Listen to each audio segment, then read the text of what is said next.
Hare Krishna Mataji, all clear? Yes, yes, Prabhuji. Okay, audio is fine. Yes, Prabhuji. Wonderful, wonderful. So today, but first of all, wish you all a very happy Ekadesi, because this batch has the pleasure of having two Ekadesis in one batch itself, right? So which is why I haven't been able to give you a proper introduction, but as the course goes on, about the seventh or eighth chapter, when we are around that time, the second portion of Bhagavad Gita, which is the Bhakti Yoga chapters, there we will give you a more broader description of Ekadesi, right? So again, let's start the class with warm wishes for a very happy Ekadesi, right? Ekadesi broadly, it is that you just have to refrain from having grains. So if it's possible, please try and avoid having grains today. Grains include rice, wheat, roti, and all its byproducts, right? So if it's possible, please try and avoid, right? So today our chapter is chapter 3, Karma Yoga, the yoga of action. Very important chapter. Lot of life lessons in this. So please pay a little amount of extra attention, right? So, but before we commence, our obeisance and respects to the temple deities, Sri Sri Radha Govinda, ISKCON Mangaluru, and our pranams to Srila Prabhupada, Nama Om Vishnu Padaya, Krishna Preshtaya Bhutale, Srimate Bhakti Vedanta Swamini Tinamine, Namaste Saraswati Devi Gaurvani Pracharini, Nirvishesha Shunyavadi Paschatyadi Satharini, Jaya Shri Krishna Chaitanya Prabhu Nityananda, Shri Advaita Gadadara, Srivasadi Gaur Bhakta Vrinda, Hare Krishna, Krishna Krishna, Hare Hare, Hare Rama, Rama Rama, Hare Hare. Okay, we've already completed this broadly in our discussion prior to starting this session. So, but let's just quickly do a recap. We saw the 5 reasons that Arjuna gave yesterday for his reservations for wanting to fight. So the first reason is compassion, for which Krishna gives the answer that we are not the body, but we are the soul, right? So you cannot kill the body. You can only kill the body, not the soul, right? And then and then Arjuna says there is no enjoyment. Krishna gives the answer that either way you will get enjoyment, because if you win the war, you are going to get your kingdom, and if you do not succeed there, then you are going to go to heaven, right? Third reason is fear of sinful activities. Krishna gives the answer under Buddhi Yoga, that is devotional activity has no sin. And for the fourth reason, which is indecision, Krishna says serve with firm determination. Okay, the fifth reason that Arjuna gives is the destruction of dynasty, for which we would see the reason in today's chapter, from verses 18 to 26, that is to be a role model to prevent Varna Shankara, right? And we concluded yesterday's chapter with the concept of Sitadir Muni, that is how a person in pure transcendental consciousness conducts himself. And the last 2 verses yesterday were very important because of the cycle it constitutes. You see, because first is contemplation, then contemplation leads to attachment leads to lust, and so on, right? So the first stage is the easiest stage to nip it in the bud, right? Okay, yesterday I had also requested you all to keep a particular verse in mind for today's chapter. That verse was 2.37, right? Where Krishna tells Arjuna to get up and fight. Remember? So why is it relevant? I'll just tell you in a very short time. So, but first, before that, let's have a broad overview of today's chapter. Treat this like a contents page, right? Because I'm hoping that this would make more sense by the end of this chapter rather than at the beginning, right? Okay, so what are we going to see? 5 headings broadly. Arjuna asks the question, do you want me to renounce or do you want me to act? So Krishna says you have to act. And then Krishna explains about Nishkama Karma Yoga and then Jnana Yoga, and concludes that portion with this fact that Nishkama Karma Yoga is higher, is better than Jnana Yoga. And then the third heading is when Karma Kanda leads to Karma Yoga, when it becomes Karma Yoga. And then the leadership slokas, which is from 3.17 to 3.35.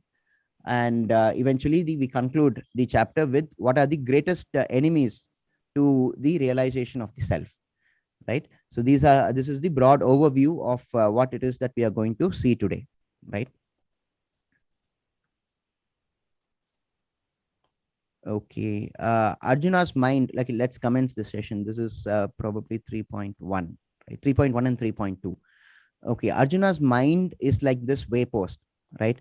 he had 5 doubts to start with in the first chapter, and Krishna answers all the 5 doubts in the second chapter, right? We saw the answers that Krishna gave just a few minutes before, right?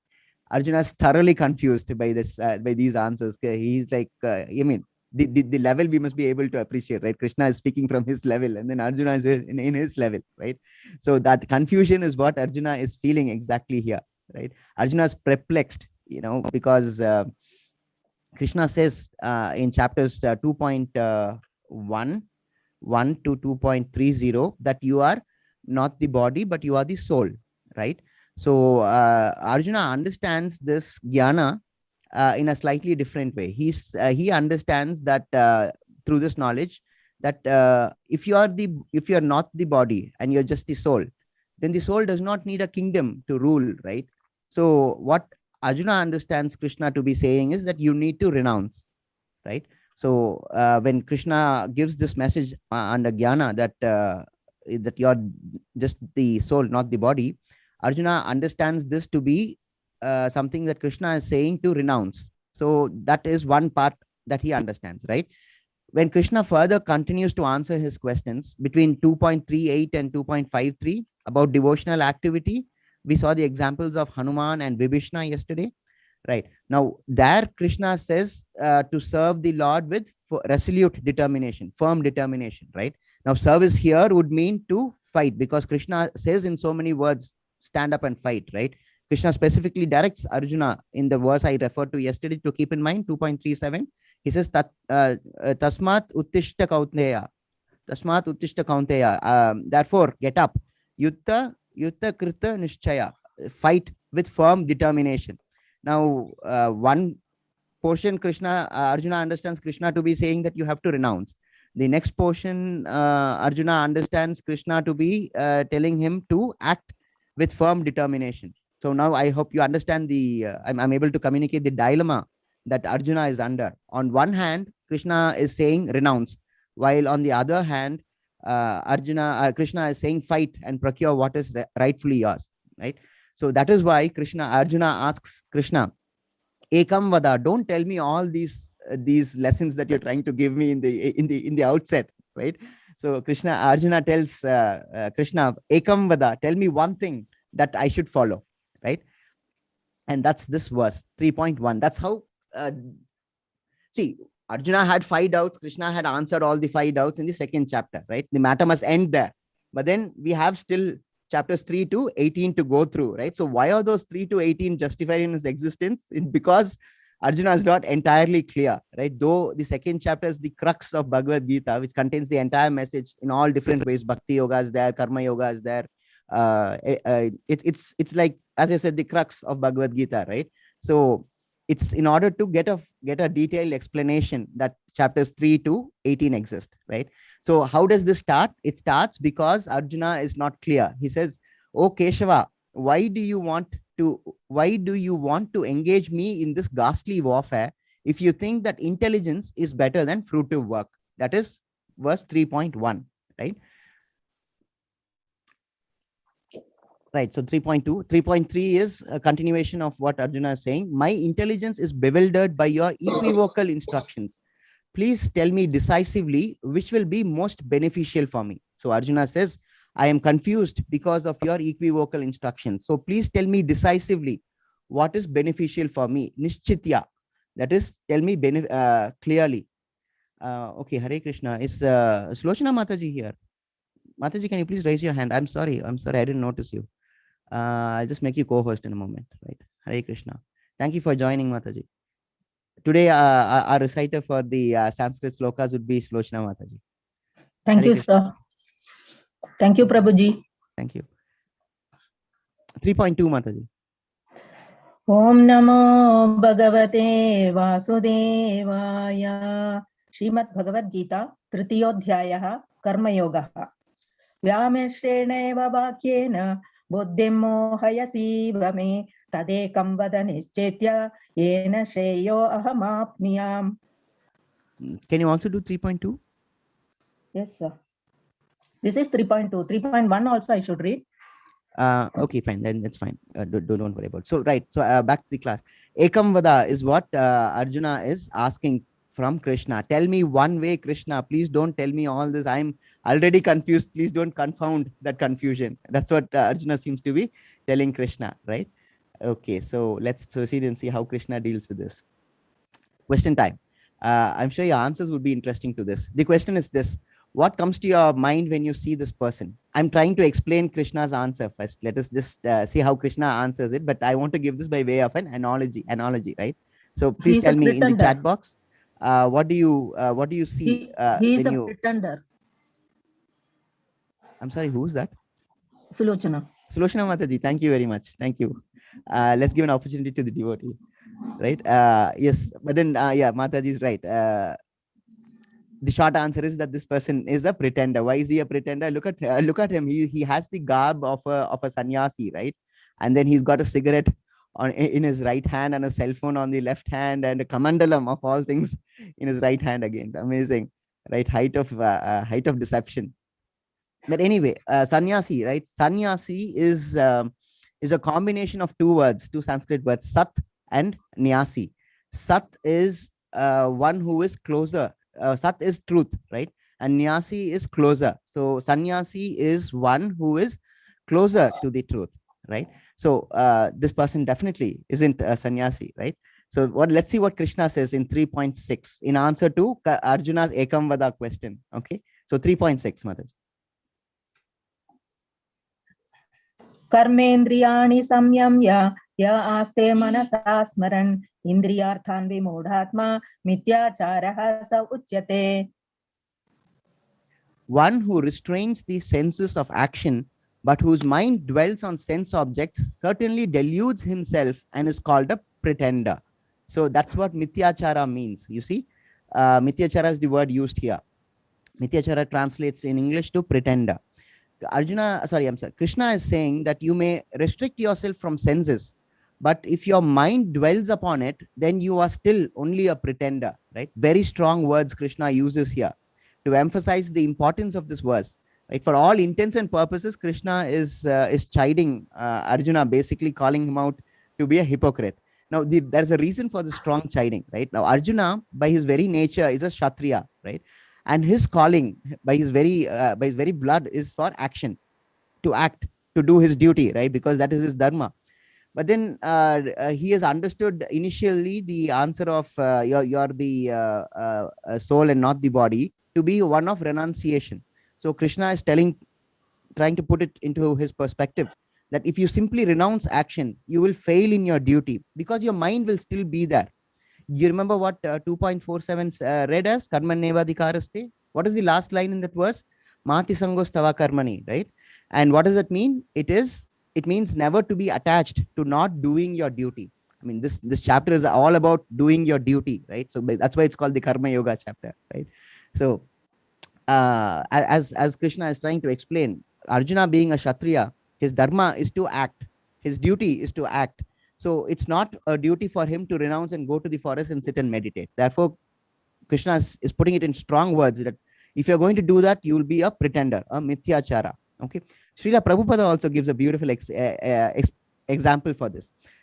Today is Ekadesi, right? So during Ekadesi, we refrain, as I was saying, about from eating grains. Right? There are those who in hospitals who are on a forced diet, right? But then for them, their mind is counting down the time to eat, right? So can we say that they too are observing the Ekadesi fast voluntarily? The answer is definitely not, right? Because it's not, the intention is not there. Therefore, you are still a pretender, right? Right. So that's Krishna's initial answer to Arjuna's Ekam Vada question. He says, if you try and restrain the senses of action, but if your mind still dwells on sense objects, then you certainly delude yourself. Okay.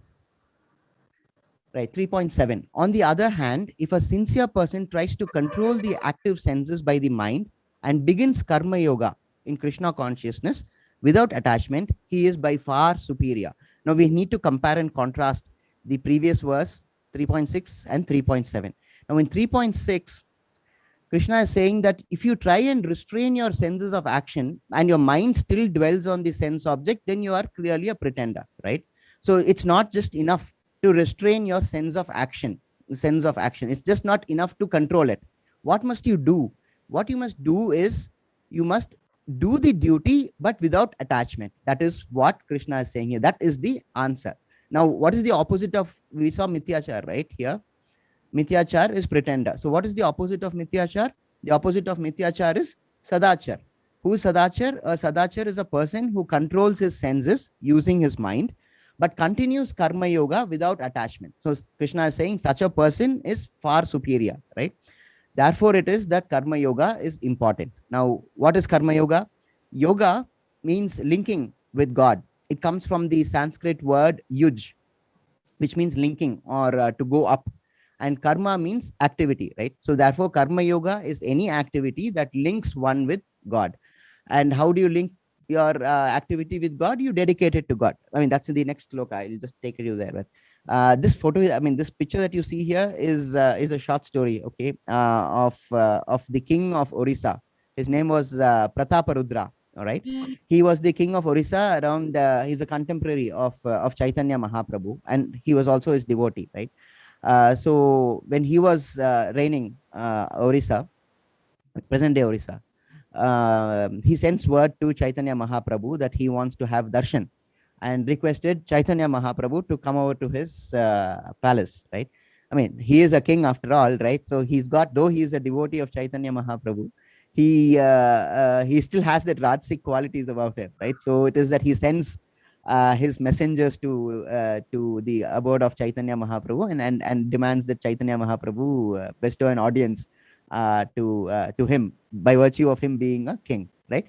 But then when the messengers go and tell Chaitanya Mahaprabhu that this is what the king has ordered, can you please come? Chaitanya Mahaprabhu declined after some thought, citing the reason that he was a sannyasa, and it was not proper for him to go and meet the king. After all, a king is involved in the mundane affairs of the world, right? So the messengers come back and tell the king that Chaitanya Mahaprabhu has declined your request, and the king is deeply disappointed. So looking at his disappointment, the advisors of the king tell him that don't worry, the Rath Yatra, the Jagannath Rath Yatra is just around the corner. So Chaitanya Mahaprabhu would definitely be there at that time. So you can definitely have a darshan of Chaitanya Mahaprabhu. Now, the king, as I said previously, was a sincere devotee, right, of Krishna. And so on the day of Rath Yatra, he took it upon himself to clean the path on which the Rath was to traverse, right? So Chaitanya Mahaprabhu sees this this service quality in the king. I mean, in spite of being the king, he gets onto the ground, the ground level, and starts performing devotional activity. So Chaitanya Mahaprabhu is immensely pleased, and he grants him his audience, right? So the point I wanted to make was this, by way of the story, is an example of Sadachar. So who is a Sadachar?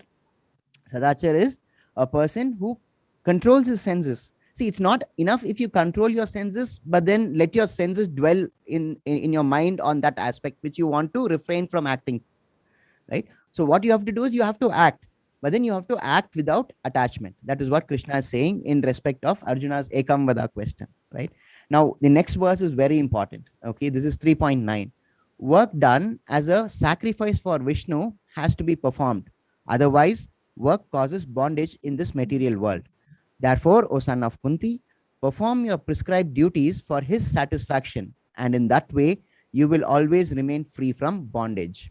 Very important sloka, a lot of practical application for this sloka. Please listen to me, listen to this explanation, because it is really useful to implement this if you truly want to break free from this cycle of this vicious cycle, not just a cycle, it's a vicious cycle of life and death, right? Now, before I explain this, we need to compare it to 2.47 again, Karmaneva Adhikaraste. In that sloka, the emphasis is on dedicating the fruits of labor to Krishna, right? Here, the emphasis is on the entire work itself. Okay, now this verse is a clear order because it uses the word should, right?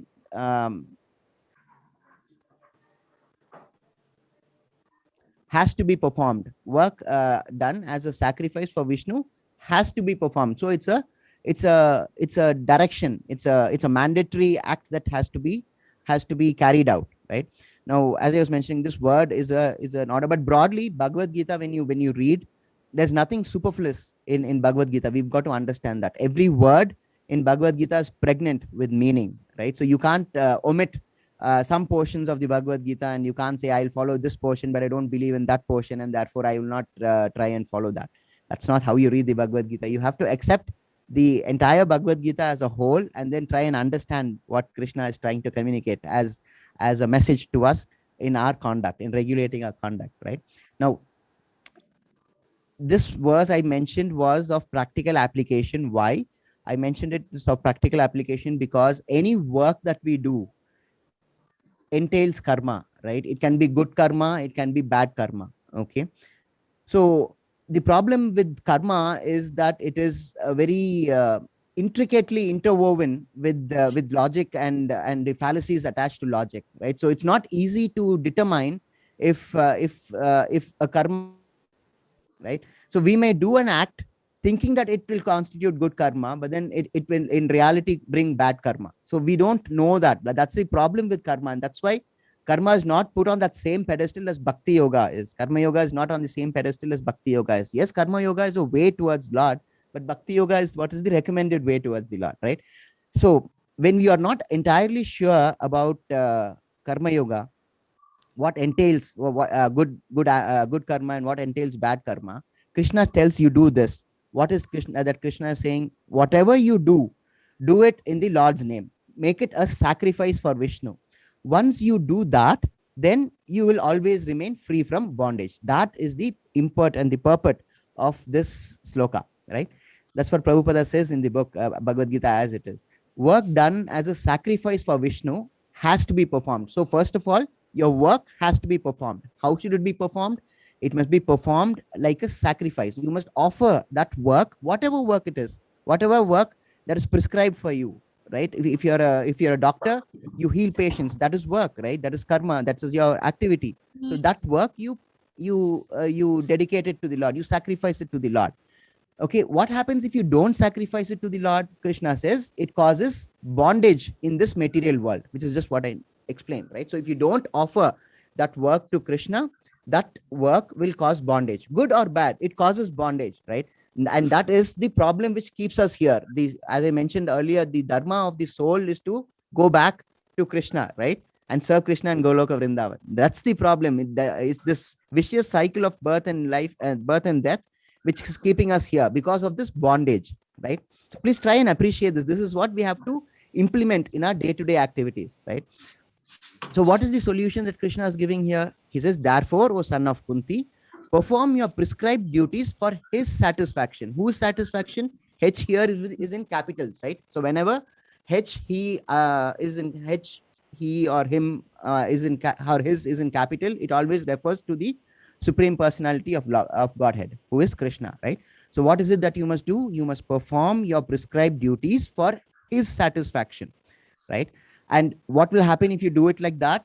Then you will always remain free from bondage. So that is the meaning of this verse. So if you want to break the cycle of life and death, sacrifice the work to the Lord. Now, the obvious next question is, the question actually begs itself. How do you sacrifice your work to Krishna?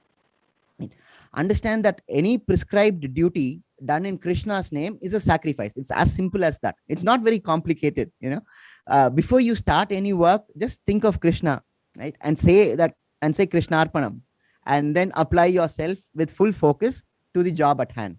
That is it. Okay, nothing very complicated. Before you start your day-to-day activities, your duties which are prescribed, you just have to think of Krishna and say, Krishna, whatever I'm doing today, I do it in your name. So you be responsible for whatever happens thereafter, right? And Krishna takes all the reactions that comes out of it, and it leaves you without any reactions, right? So when we speak of work here, work would mean the prescribed duty, right? Now, prescribed duty earlier used to be Varnashram, right? Where you have the 4 classifications, right? But now in the Kali Yuga, that has all lost its relevance, right? Srimad Bhagavatam says specifically it says specifically that in Kali Yuga, everybody who's born is a Shudra. There is no classification of the intellectual class or the warrior class or the trader class or the service class. Anyone who is born is a Shudra, straight. So there is no classification which actually exists, right? I mean, this is something which has been foreseen, right? I'll give you an example here. Let's take a soldier. It's a common example. A soldier, a Kshatriya, right? What is his duty? His duty is to fight on the order of his commander or the government, right? So when he is doing that duty, even if he kills his enemy, the soldier from the other camp, right? The result of his duty does not affect him, right? He will not be prosecuted for murder. Instead, he will be rewarded, right? He'll be given medals. Similarly, it is like that doing your prescribed duty, if it is done to the satisfaction of the Lord, you will be rewarded. And how do you know that the Lord is satisfied? Krishna says in chapter 7, also in 15.15 also, that that he is the super soul in all living bodies. And you would know that he is satisfied. You know, when you do your best for a job, you have this warm satisfaction about doing your best. That feeling is the super soul telling you that you have done a job to his satisfaction, right? So that is the way that you would know that Krishna is satisfied with your work. Otherwise, you would know that this is not the best work. You could have actually done a better job than what you had actually done, right? This is a perfect place to introduce Nishkam Karma Yoga and Sakama Karma Yoga. What is Nishkama Karma Yoga? Where work is done for the satisfaction of Krishna according to the Varnashrama of the person. That is Nishkama Karma Yoga, right? So whenever you do any work which is prescribed for you, as I gave the example, if you're a doctor, your job is to heal. If you're an engineer, if you're a civil engineer, your job is to construct. All this, if you dedicate it, if you sacrifice it to the Lord, and you get that satisfaction that you have done your best, that is Nishkama Karma Yoga, right? So what is Shakama Karma Yoga? That's very easy, actually. Everything else which is not Nishkama Karma Yoga is Sakama Karma Yoga, right? Okay, right. So that's been a lengthy explanation of 3.9. So a question for you. The picture that you see on the left on the screen, that is from the 7th canto of Srimad Bhagavatam. Right? This is happening after the battle of Kurukshetra. Krishna was chosen as the benefactor of the Rajasuya sacrifice, and Narada is explaining many spiritual aspects in the Sabha, right? So there is this king who is sitting next to Narada, right? And I wanted to emphasize on his body language. But first of all, can you deduce who this king is? Can you please post in the chat box quickly, very quickly? Right, let me have a look. Yes. Oh, King Mahabali. No. Right. Okay. Savai Mataji has got it right. Yudhishthira, this Yudhishthira, right? And what I wanted to emphasize was his body language, right? Look at the humility in the way he is listening to the message that Narada is giving, right? That is what I wanted to draw your attention to. So humble. This is truly what is called a servant king, right? So in conclusion of this verse, the emphasis is on 1, prescribed duty, 2, satisfaction of Krishna, and 3, free from bondage. So whatever your duty is, do it for sacrifice it for Krishna, and once you do that, what is the result? You will be free from bondage, right? Short and sweet. Okay, so that takes care of 3.9. Now, next few verses, Krishna explains the cycle of sacrifice, right? We saw about sacrifice in the previous verse, right? That you have to sacrifice whatever you're doing to Krishna. Now, this is Krishna developing that concept a little further, right? Now, Krishna gives the example of agriculture. Okay, so this is the cycle. First, we have the Lord, right? Now, the Lord has given the Vedas, correct? Now, the Vedas state the prescribed duty for each Varna, and mankind is to execute such work, right? Not just execute such work, but execute such work in the name of the Lord, that is sacrifice, correct? So when you make that work and dedicate it, when you do that work and dedicate it to the Lord as sacrifice, what happens? That sacrifice, because it is the example of agriculture, it yields rain, right? And good rain, what does that entail? It gives good grain, right? And what comes from grain? Food, right? But the point is this. So far, what we have seen is work. You have to dedicate your work to Krishna, whatever work it is, and then do it to your best, right? Now, the same thing also applies to food, grain and food, right? This grain that we have by this cycle of sacrifice where you have done your duty, and because you have dedicated it to the Lord, it has rained, and by the rain you have got good grains, and from this grain you have made food. Now what do? You don't directly go and eat this food, right? You have to present this food first to the Lord and offer the food to Lord, and request the Lord to partake in the food. And once you do that, once that you offer the food to the Lord, then that cycle is complete, right? It is only then that you are entitled to partake from the remaining, that is prasadam. Once you offer it to the Lord and Lord has partaken it, it becomes prasadam. It's just no longer no longer just normal food, right? And this is the cycle of sacrifice broadly. Okay, now why is this important? Why is it important that before we eat anything, we should offer it to the Lord, right? Let's examine that. Right now, when we are offering it to the Lord, we call it sacrifice, correct? Yajna. That's it's the when we speak of yajna, the immediate thing that comes to mind is this grand homams that we do, right? With Agni in front. There is a kunda there with Agni. You keep pouring ghee and all that, right? Now that's one way of looking at it. It's not wrong. But then yajna is any sacrifice. Food also is a sacrifice. That is also yajna, right? So this is the Chandogya Upanishad, Canto 7, Chapter 22. It explains this importance of offering food to the Lord before you partake it, right? So I think I'll just quickly read this slide. That'll be easier.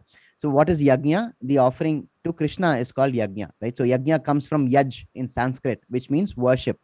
Okay, so Krishna's explanation is that food is to be grown as a sacrifice and given to Krishna as a sacrifice. The basic premise is not just to eat to satisfy your senses. You should offer it to the Lord first, and then it is that you should you should eat, right? So why should it be that we should follow this? Why should it be that we should offer it to Krishna first? Why should we sacrifice this food for Krishna first? Because even though you may be a vegetarian, and we discussed this in class in the question and answer session yesterday also, you may be a vegetarian, but you are still destroying an organism, right? And Krishna says every living entity has he is present super soul, right? So any entity that you destroy to grow your body, to keep it alive, to keep it functioning, it will entail sin, right? Because you're destroying something in order to satisfy your own senses, right? So how do you get over this sin? Because if there's no way to get over the sin, you'll be rotting here in this place. And what is this place? As I mentioned earlier, this place is Dukalayam Asasatam, right? A temporary place of misery, correct? So it is that Krishna gives us a way out. What is this way out? In order to get over that sin that is attracted when you destroy an organism, this plant that you destroy to eat, how do you get over that sin? You get over that sin by offering it first to Krishna, right? Then that sinful activity is taken away by Krishna, and what you eat is then no longer sinful. And the next verse, I think, specifically deals with it. Krishna says, what happens if you don't follow this? You eat only sin. That's what Krishna says in the next verse. We'll come to that, but let's examine why sacrifice is important, because it's like a controlled chain reaction. Okay, so let's read the slide. By performance of yajnas, all activities become purified. It is stated in the Chandogya Upanishad 7:26 that by performance of yajna, one's eatables become sanctified, and by eating sanctified foodstuffs, one's very existence becomes purified. By the purification of existence, finer tissues in the memory become sanctified, and when memory is sanctified, one can think of the path of liberation. And all these combined together lead to Krishna consciousness, right? Which is what is most important nowadays, right? So this is, as I mentioned, is like a controlled chain reaction. What do you do first? You sacrifice the food to Krishna, right? So once you offer it to Krishna and Krishna partakes, it becomes sanctified, and then you eat that food. So when you eat sanctified food, what happens? Your very existence, because you need food to exist, right? Obviously. But then your very existence depends on food. And when you eat sanctified food, your existence becomes purified. And by purification of existence, what happens? Your memory is sanctified. I mentioned control chain reaction. This is the chain reaction. Once your memory is sanctified, what happens? It takes you on the path of liberation towards Krishna consciousness. And the soul is the eventual beneficiary, right? So that is why it is so important to first offer your food, whatever food stuff it is, sattvic food, you offer it to Krishna and then partake, right? And let's see what Krishna says. This is the verse I was mentioning about, where Krishna says, if you don't do this, you eat only sin, right? This is 3.13. The devotees of the Lord are released from all kinds of sin because they eat food which is offered first for sacrifice. Others who prepare food for their personal sense enjoyment verily eat only sin, right? So this is a very important instruction. It is again another instruction that we have to follow in our day-to-day life. It is a remarkably a small thing. It's really a very small thing to do, right? Just before you eat, think of Krishna, say Krishna Arpanam, and then you start eating, right? That's just, but then try and implement it. You'll find it challenging, right?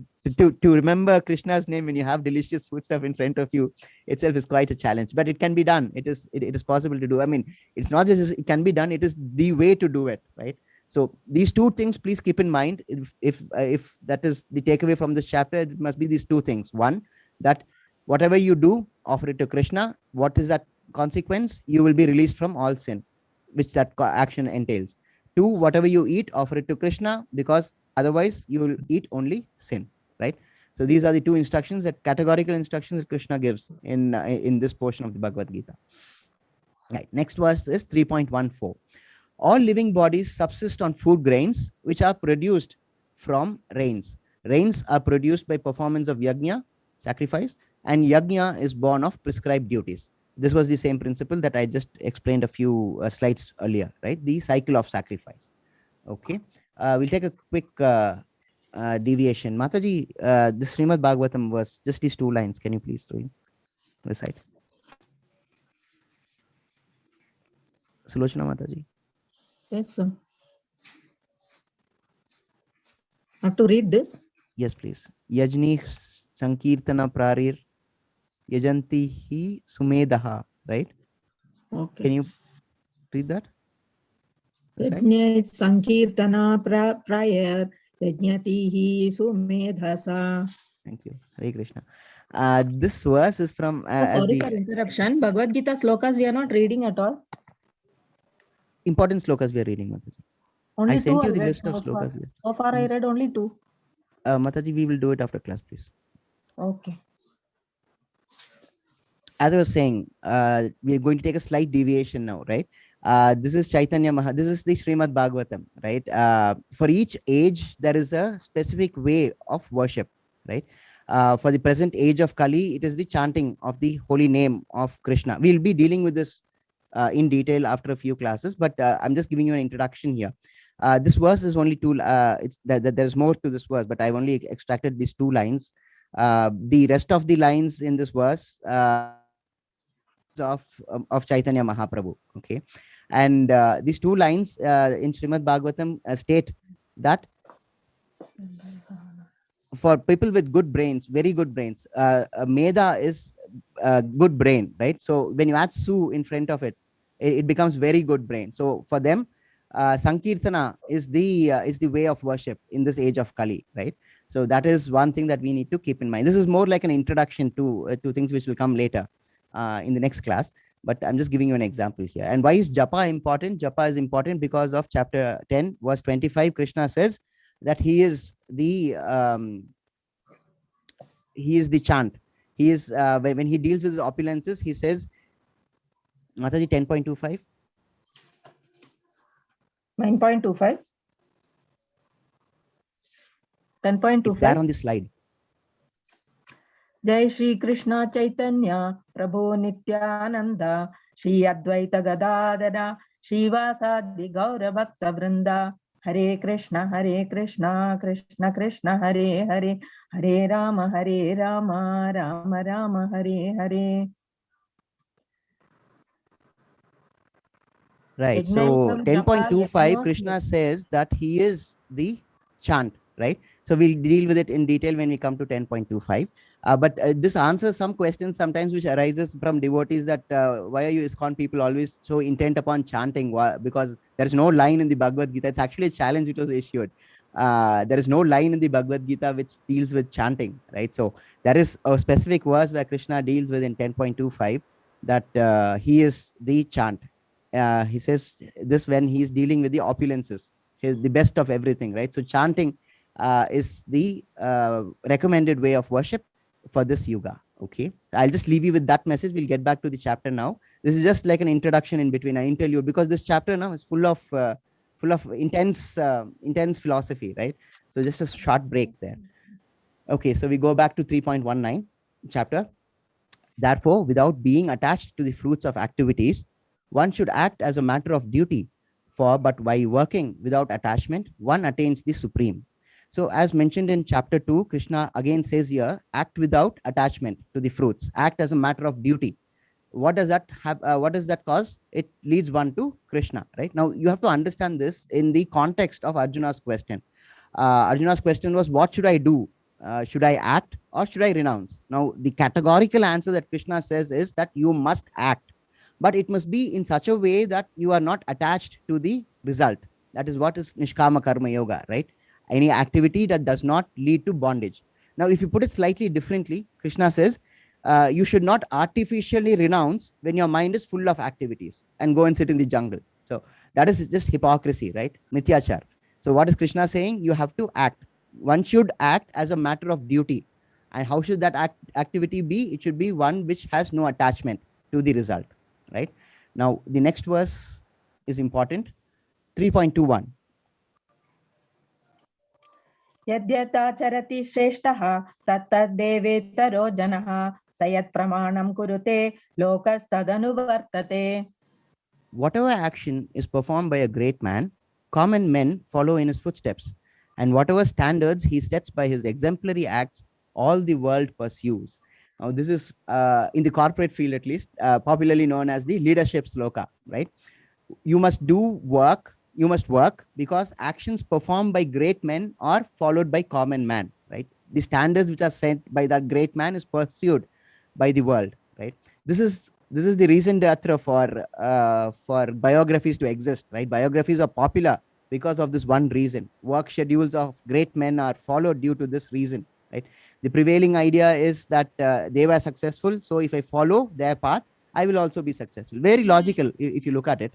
So each one of us, as I was thinking yesterday, has this potential to be great, right? In whatever we do, but it is how we do it that matters and is worthy of emulation, right? So you should be mindful of your actions and the consequences of your actions. So when we see people suffering, can we just give up on them saying that this is your karma and you have to face the consequence of the things that you have done in the past? You have done something bad, you are suffering, how can I help it? No, you shouldn't give it up like that.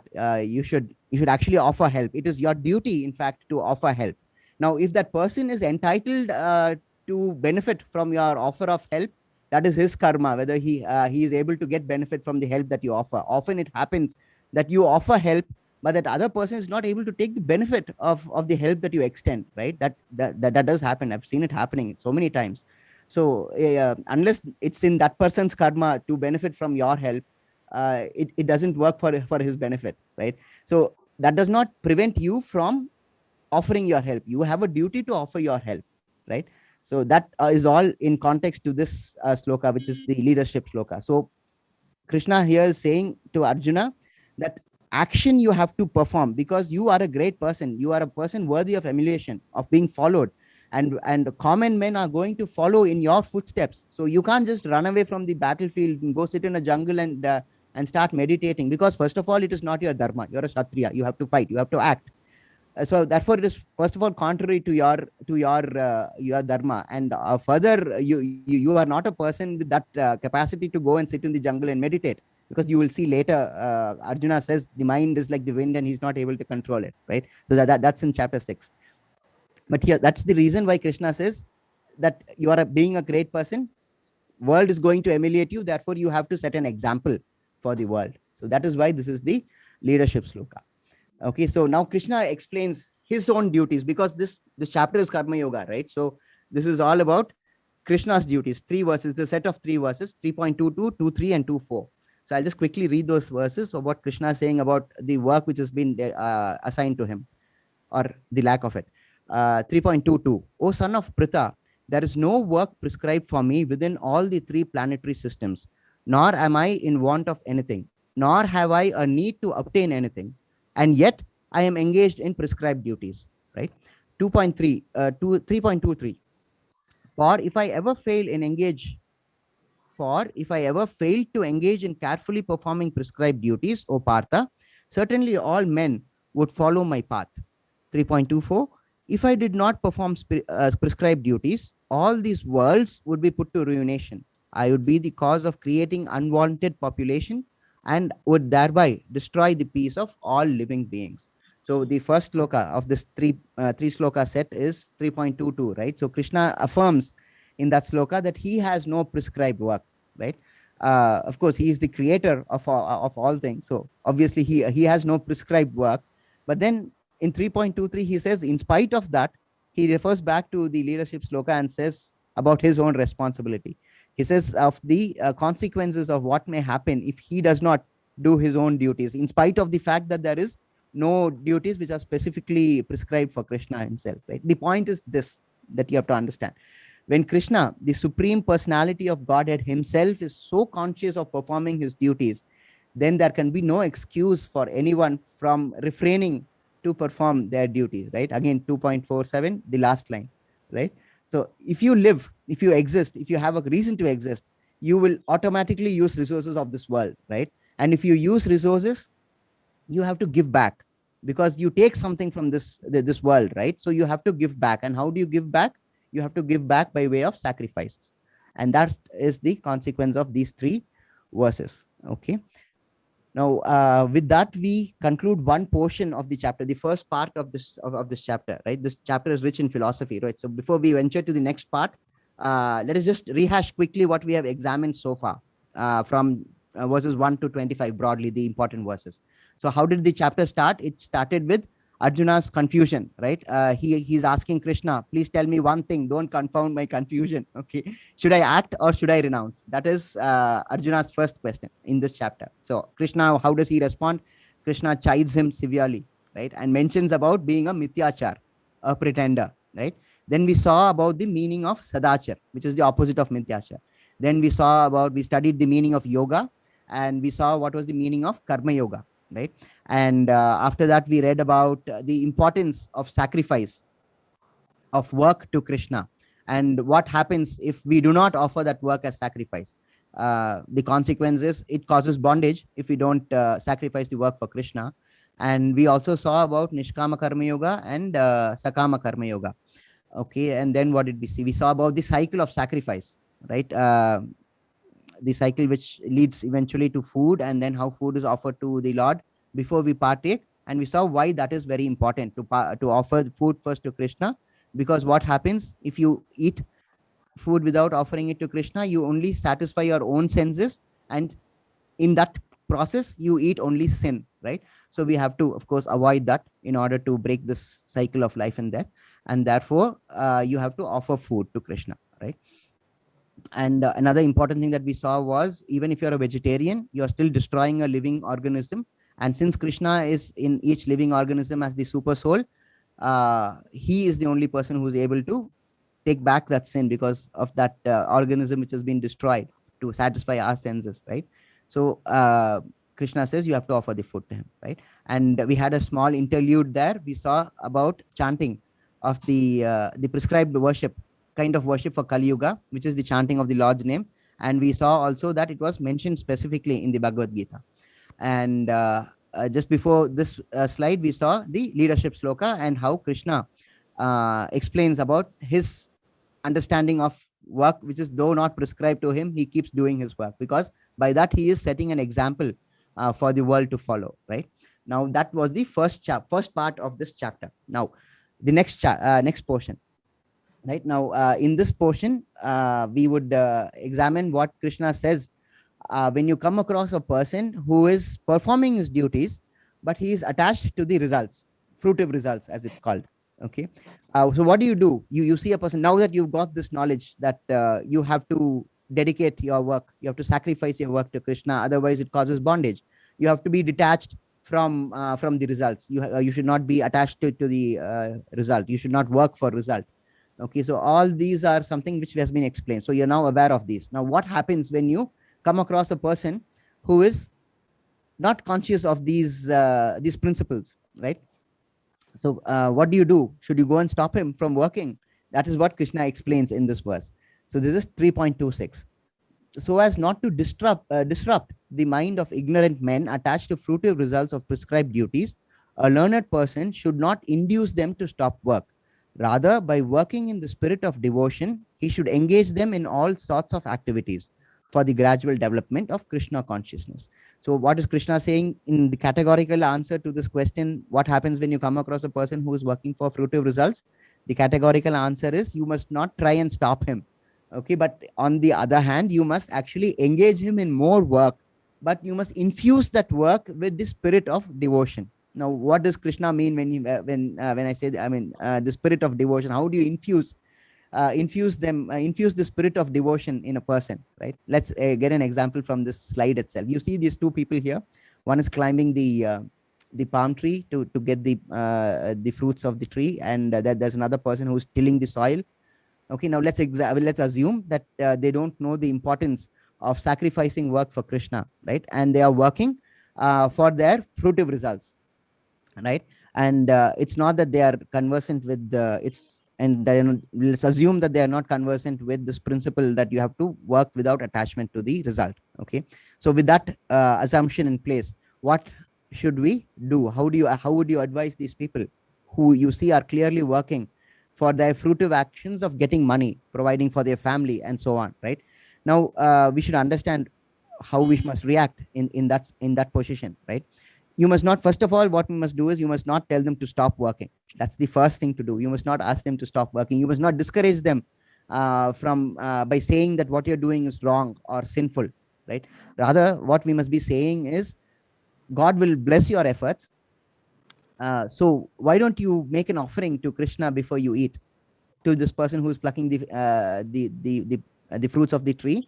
So you can just tell him that, all right, you have got all these fruits. You are going to now sell it in the market, make money. Very good. Well done. God will bless your efforts. Why don't you offer one fruit to Krishna? Simple as that, right? Same thing you can tell for this farmer who's tilling the soil. You're going to get a very good harvest. Why don't you give some portion of that, whatever little it is, to Krishna, or set aside a small portion of money you earn for Krishna, right? So that is how you infuse devotion into them, right? So when they start doing it, they will, some reason or the other, they have the soul realizes, right, that this is a good thing that they are doing, right? So that realization automatically dawns. So you just have to introduce them to this concept of doing things for the Lord, dedicating your work to the Lord. Once you start doing it, automatically it becomes a habit, right? Because you start seeing the benefits, right? So it becomes a habit very quickly, right? So that is how Krishna says we should conduct ourselves when we come across people who are working for fruitive activities. Two things. One, you should not stop them from doing their work. You should not discourage them, saying that what you're doing is wrong, right? You must rather encourage them. You must encourage them, but infuse it with devotion. Offer a little to Krishna. That is all it is to, right? Okay, 3.27, next verse. The spirit soul, bewildered by the influence of false ego, thinks himself the doer of activities that are in actuality carried out by the three modes of material nature. This is 3.27. Okay, so let me explain this a little in detail, right? We easily feel that we are the doer of activities, right? But in this verse, Krishna wants to dispel any such impression. He says that such an impression that we are the doers of activities is false, right? Krishna says that this is false impression, which is caused by false ego. And the spirit soul is confused by such false ego. Krishna says that the activities are done by the three modes of material nature. We act on account of the three modes of material nature. Now, there is an entire separate chapter dealing with the characteristics of the three modes of material nature. But for the time being, you just understand that there are three modes of material nature: Sattvic, Rajasic, and Tamasic. Sattvic is what is generally considered to be the mode of goodness. Rajasic is the mode of passion, where you work for fruitive results. And Tamasic is when you act out of ignorance, right? Lethargy, basically. So these are, I mean, for at the time being, for this purpose of this sloka, you can just understand this basic concept. We will examine this in detail. There's an entire chapter segregated to this explanation of the characteristics of the three modes of nature. We'll have that after a few more days, right? So all of us have have elements of these three natures in us, right? So whatever we do, our actions are governed by these three elements, by the three material modes of nature, right? So when we act in a particular way, a particular mode of nature is dominant, right? So as you come across life, you get to realize either you are acting, you're a more sattvic person, or you're a more rajasic person, or a more tamasic person. So these three things have a fight between themselves. They're always competing for attention from you, from the body and the soul, that you have to act the way I tell you to act. That's why they are puppeteers. You see the strings, right?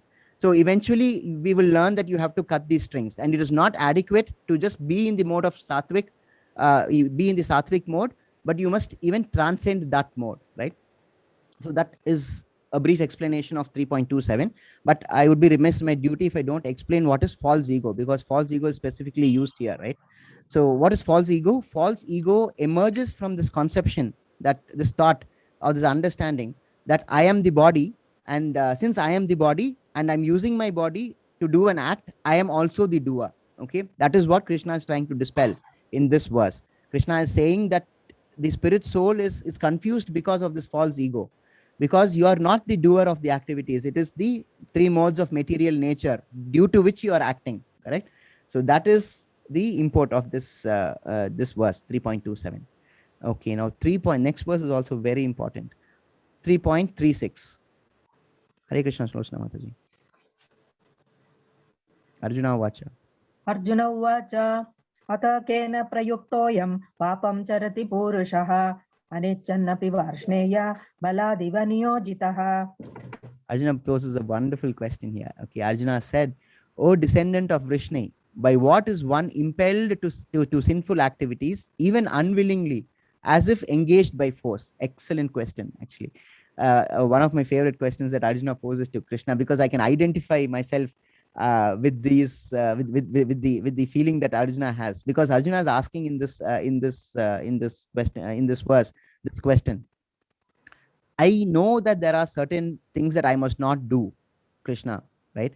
There are certain things I know that I must not do, but I somehow or the other I'm like forced to do it. I'm not able to control myself. There is an element of force which is involved. So much so that even if I'm unwilling to do it, I still end up doing it, right? What is the cause of this, right? That's what Arjuna is asking Krishna here. Anicham balad, right? So these two are these are two phrases which are important: anicham and balad. Okay, let's try and understand Arjuna's question. We must again relate it back to the context, the background in which the background of the advice that Krishna is giving so far in this chapter. So Arjuna is asking Krishna, I understand all you're saying, at least to an extent, but then why is it that sometimes, even if I don't want to do something sinful, I act as if I do it by being forced to do it. It is as if I'm being forced to do that sinful act, because I don't have the control to stop myself from doing it, right? As I said, I'm able to, I mean, I'm sure we'll all be able to identify it. We know that it is wrong to do something, right? And yet we end up doing it, right? For example, we all know that being proud is a sin, right? Pride cometh before a fall, right? So yet every person has at some degree of pride in himself, right? It's so deeply rooted in the ego. So pride is automatically nurtured, and often it issues out in our conduct, and conduct which is motivated by pride. We do many acts which we know fully well is not proper. It's not conducive, but still we end up doing it because of pride, right? So Arjuna is asking Krishna, what is this reason? Why is it that we act as if there is some force which is acting upon us? We know that it is wrong to do that, and yet we end up doing it. Why is the question which Arjuna raises. Now the answer is in the next very verse, 3.37. Important answer. Shri Bhagavanu Vacha Kamayesha Krodayesha Rajoguna Samudbhavaha Mahashano Mahapatma Vidyena Miha Vairinam. The Supreme Personality of Godhead said, it is lust only, Arjuna, which is born of contact with the material mode of passion and later transforms into wrath, and which is all devouring sinful enemy of this world. So two things Krishna says in answer to Arjuna's question. What was Arjuna's question? What is the force which impels me to do sinful activities, though I don't want to do it, right? So Krishna says there are two things which make you do that: lust and anger. Kama esha, krodha esha. What is kama? We saw it yesterday. Excessive desire towards anything. And what is krodha? We all know what krodha is, right? Anger. Rajaguno samudbhavaha is the mode of passion. So all these are what become your enemy. When we talk about anger, right? What did Aristotle say? Right? Aristotle said it's very easy to be angry, right? But to be angry at the right time, right place, right person, for the right reason, is not easy, right? To be angry is very easy, but then unless you are able to check these boxes, that anger is not justified. See, we should understand this. It's not about suppressing anger, right? It is about processing. It's about processing anger. We have to process anger in the proper way. We should be mentally aware of it in 3 stages. That is, before doing something, while doing something, and after having done that thing, right? So you can't tell someone to stop coughing, right? It is like that with anger, right? It is an emotion after all, right? But being aware of the situation, that you are in a situation where you are angry, just by examining if your anger is justified, a lot of unnecessary pain can be avoided, right? Now, how do you examine this? How do you get that maturity to stop for a pause for a moment and examine if your anger is justified? The Maha Mantra is what helps you there, right? So the Maha Mantra truly brings in you the emotions which you can control and makes you aware, right? So such awareness is what actually makes work as worship. Work, it's very popularly said, work is worship. Work is not automatically worship, right? Work becomes worship only when it is done with devotion and awareness, right? So sacrifice the work for Lord, and when it is so sacrificed and you're done your work to the best, that is when work is worship. That's when work becomes worship, right? We are heading towards the conclusion of this chapter. 3.38. धूमेनाव्रियते वह्नि यथा दशे मलेन च यतो बेनावृतो गर्भः तथा तेनेदमावृतम्. As fire is covered by smoke, as a mirror is covered by dust, or as the embryo is covered by the womb, similarly, the living entity is covered by different degrees of this lust. So, previous verse we saw Krishna say 2 things, lust and krodha, right? So, these are the 2 things which impel us to do sinful activities even if we don't want to do, right? So, here Krishna is explaining it by way of 3 analogies, 3 examples. So the first example is fire and smoke, right? Just as fire is covered by smoke, okay? And a mirror which is dirty, which is covered by dust. You can't see yourself in the mirror, right? And a womb which is, and an embryo which is covered by the womb. Now, how do you relate all this as an analogy? Let's go on to the next slide. I'll explain. Now, this is what Krishna is saying, right? About lust. As fire is covered by smoke. So this first portion, the first example that we saw here, where the smoke covers the fire. So the smoke is the lust, okay, and the fire is us. So this is more relatable to mankind, humans, right? Because for them, they have the power of discrimination, right? They are able to just blow off the smoke easily, right? And you get to realize the soul within, right? But when you take it for an animal, like this mirror which is covered by dust, it's little harder to clean that mirror, right? So for animals it's a little more difficult, and then for plants it's like the embryo within the womb, it's much more difficult, right? So Krishna says that the reason we commit sinful activities in spite of knowing them to be sinful is because we are covered with lust. Okay, what was that? Yesterday we saw in Chaitanya Charitamrita, right, the definition of lust. Chapter 4, we saw that Atma Indriya Tripti Vancha Tarunam Kam, right?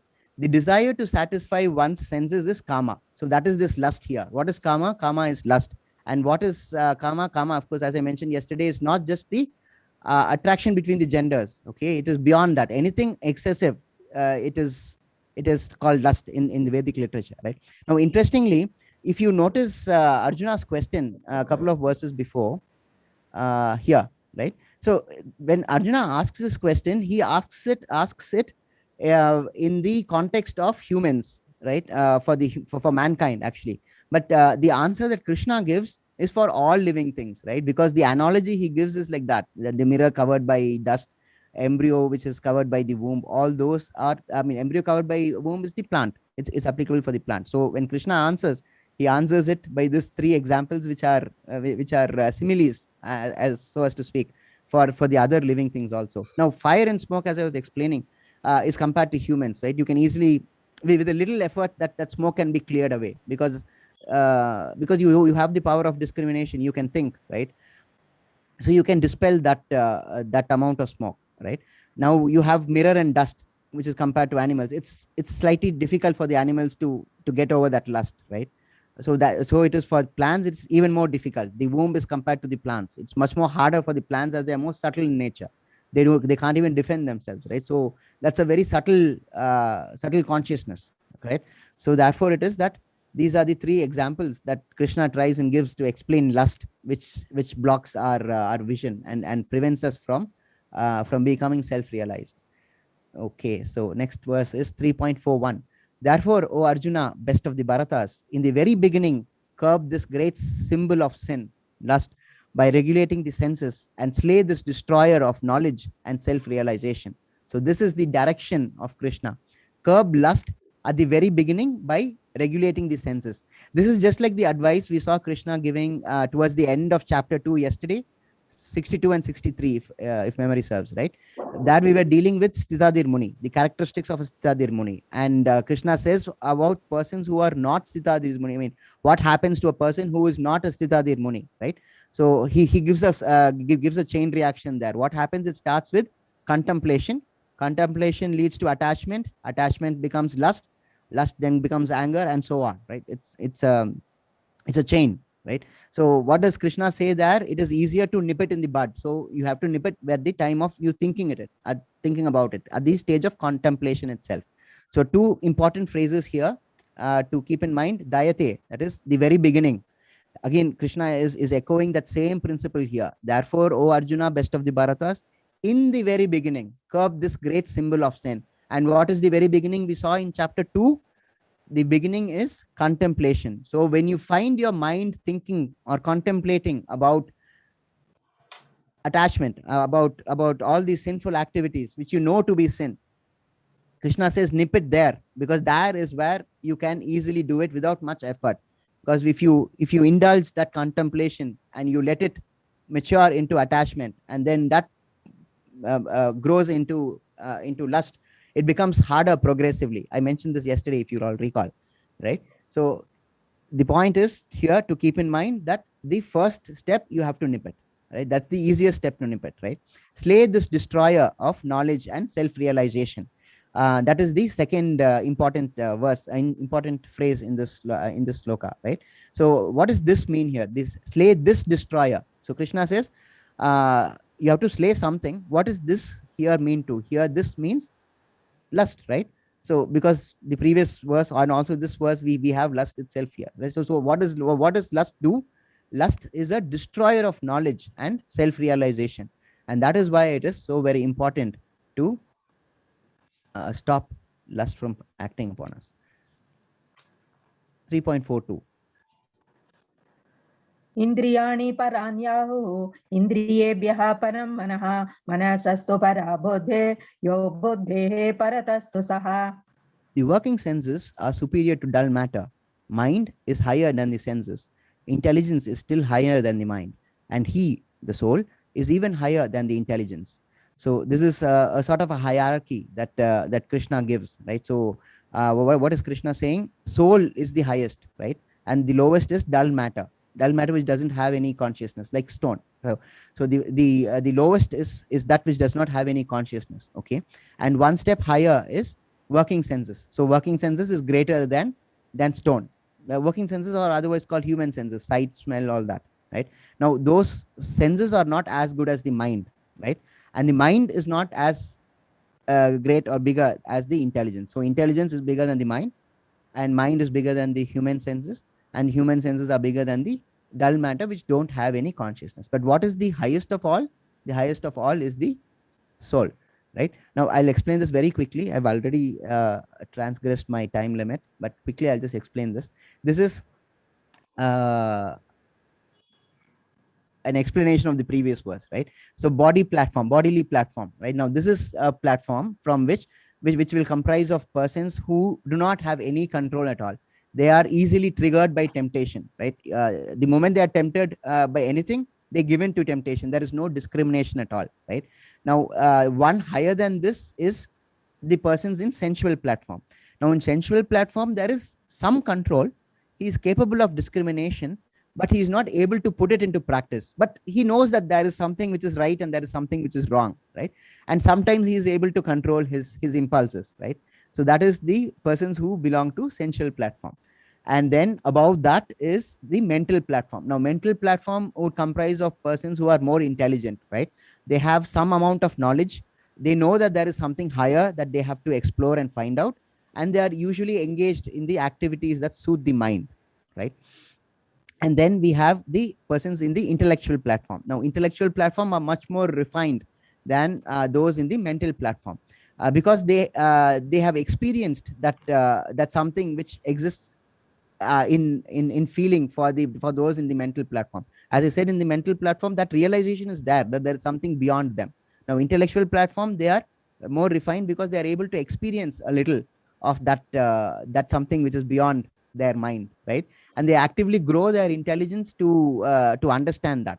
And eventually, the highest place is the spiritual platform, right? A realized soul, blissful and happy at all the time, right? And who is a person like that? A person who can control his senses, right? Now, these are the senses here, right? This is the sense of sight, sense of smell, sense of hearing, the sense of touch, the sense of taste. Okay. Now, these are all compared to horses, correct? So there is this reins here, right? The rope which controls these horses, that is the mind. Okay.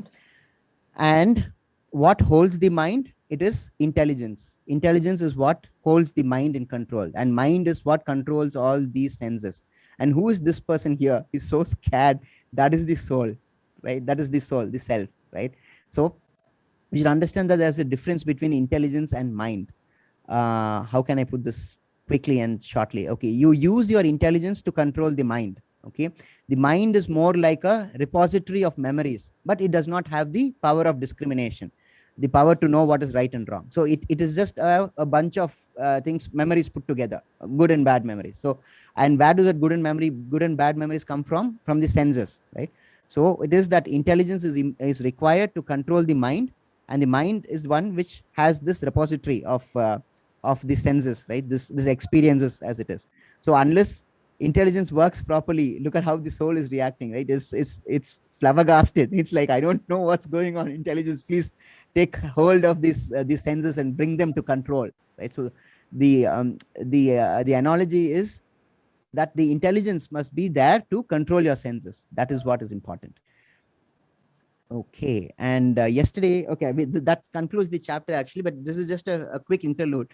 Yesterday, while dealing with chapter 2, I mentioned in the passing about reason why in chapter 1 Krishna is not referred to as Bhagavan, right? But in chapter 2 Krishna is referred to as Bhagavan, right? The reason that I gave was that the relationship between Arjuna and Krishna had changed from being mere friends to becoming Guru and Shishya, right? I also mentioned yesterday, because there was not adequate time, because chapter 2 is a very lengthy chapter, I would not be able to give the meaning of Bhagavan, right? While dealing with chapter 3. So before concluding today's session, let's just quickly see what the meaning of Bhagavan is and why Krishna is called as Bhagavan, right? I've taken 3 scriptural references. There's quite a lot more, but I think for the present purpose, this would do, right? 2 are from Vishnu Puranam, okay? And one is from Bhagavat Sandarbha, which was written by Srila Jiva Goswami, one of leading authorities in Vaishnavism school, right? So this is Vishnu Purana. Parashar Muni, that is the father of Ved Vyas, gave the definition of Bhagavan, right? So he says Bhagavan, Bhaga, from Bhagavan, Bhaga means opulences, which are 6 in number, right? That is strength, fame, wealth, knowledge, beauty, and renunciation. Now, these are the 6 opulences that Bhagavan possesses, right? So Van means possess. So Bhagavan is the one who possesses these 6 opulences. He is the strongest. He is the most popular. He is the most wealthiest. He is the most knowledgeable. He is the most beautiful. Krishna, of course, stands for beauty, right? And he is the most renunciated. Okay, so this is the definition from Vishnu Purana. Okay, and again from Vishnu Purana. This is in chapter in Canto 6, chapter 5. He who understands the creation and dissolution, the appearance and disappearance of beings, the wisdom and ignorance should be called as Bhagavan, right? So that's why when you should of course recognize that the relationship between Ved Vyas and Parashar Muni, right? They are father and son. Parashar Muni is the father and Ved Vyas is the son, right? So when Ved Vyas mentions Bhagavana Vacha in for the first time in chapter 2, he wants to indicate by that use of the word Bhagavan that it is the supreme personality of Godhead who is speaking. It's not an ordinary person. And who is Bhagavan? His father had actually stated in Vishnu Puran these two definitions, right? So therefore, it is in that context that we must understand this meaning of the import, the value of the words Bhagavana Vacha being used in second chapter for the first time. And Srila Jiva Goswami wrote a book called Bhagavad Sri Sandarpa. In that also he explains the meaning of Bhagavan, right? In that he says Bhagavan is Ba stands for sustainer or protector, right? So Ga from Bhagavan, Ga is for creator or origin, right?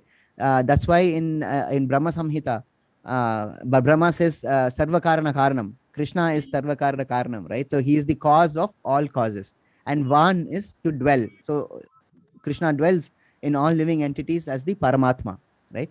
In each and every atom, right? So therefore it is that Bhagavan is supreme. It's not just the other words which are used. Bhagavan has a special reference and relevance. When we speak of Bhagavan, it always denotes Krishna. So as Srimad Bhagavatam says in the first canto itself, Krishna tu Bhagavan Swayam.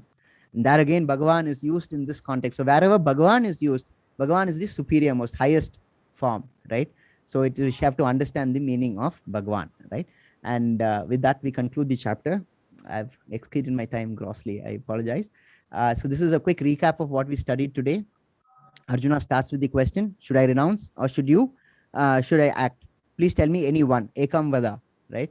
And then the entire chapter is Krishna's response to that question. Krishna deals with Nishkam Karma Yoga. He deals with Jnana Yoga. He gives us the realization that Nishkam Karma Yoga is better than Jnana Yoga. Then when Karma Kanda becomes Karma Yoga, and then we saw the leadership slokas, and then we saw the greatest enemies, which are twofold, lust and anger, right? So I hope this now makes a lot more sense than what it did initially when I showed this as a table of contents. Those 5 headings are what we dealt with today. So with that, we conclude the chapter with pranams to our Guru. Om Ajnanatimirandasya Jnananjana Salakya Chakshurunmilitam Yena Tasmai Shri Guruve Namaha. Vancha Kalpatarubhyascha Kripa Sindhuvevacha Patitanam Pavanebhyo Vaishnavebhyo Namo Namaha. That's why Vaishnava Pranam. Tomorrow is chapter 4. Wonderful chapter. We will get to learn the history of Bhagavad Gita, the 4 sampradayas, lifespans of Brahma with mind-boggling time, right? I'm sure you would have heard this Yada Yada Hi Dharmasya Glanir Bhavati Bharata. That verse features in chapter 4, which we are going to examine tomorrow. We are also going to see the differences between Vishnu and Krishna, differences between Krishna and us, and we are also going to see what is the use of knowing Krishna, right? Importantly, and to some extent controversially, we will also see the creation of the Varnashrama system and how Bhagavad Gita deals with Varnashrama system. We also see tomorrow what is karma, vikarma, and akarma. We will also see tomorrow the importance of a spiritual guru, his characteristics, how to choose a spiritual guru, and how to conduct oneself with a spiritual guru. So all these will be dealt with tomorrow. So please make a point to attend class. Do not skip class. Hare Krishna. Thank you so much. I'll just stop sharing now. Yes. Prabhuji, we have Swati Mataji for the bhajan today. Wonderful. Yes, Mother.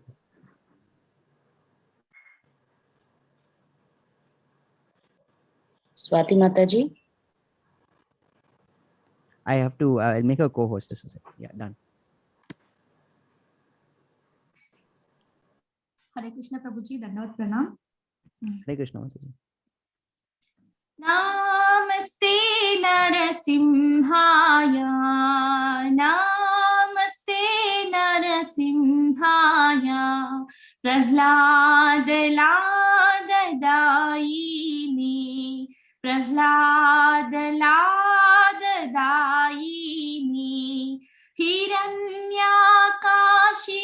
पूर्वक्षः हिरण्याकाशी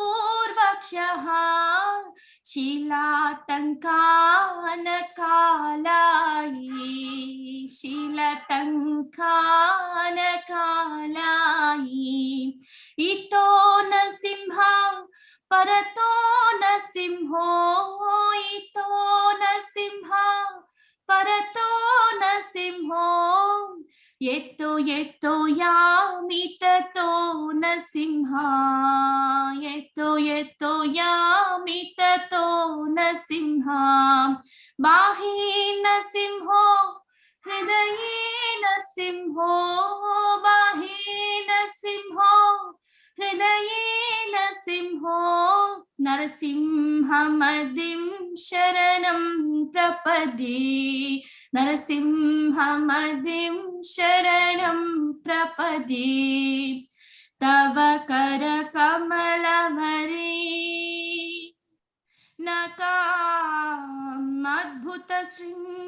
नकामद्भुतशृङ्गां Dalita Hiranyakashipu तद्भृङ्गां केशवधृता नरहरिरूपा जय जगदीश हरे जय जगदीश हरे तव करकमलवरे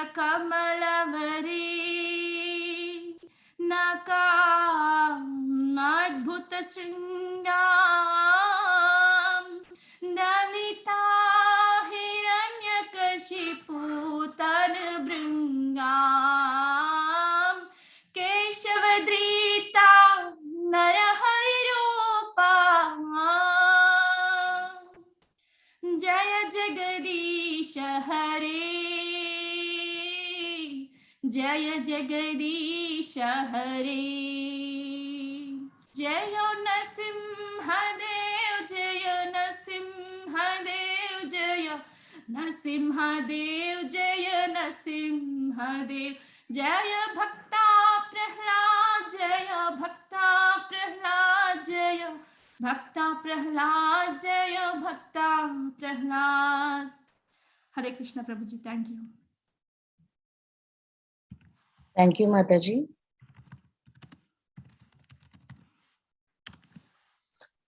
Prabhuji will go ahead with the question and answer.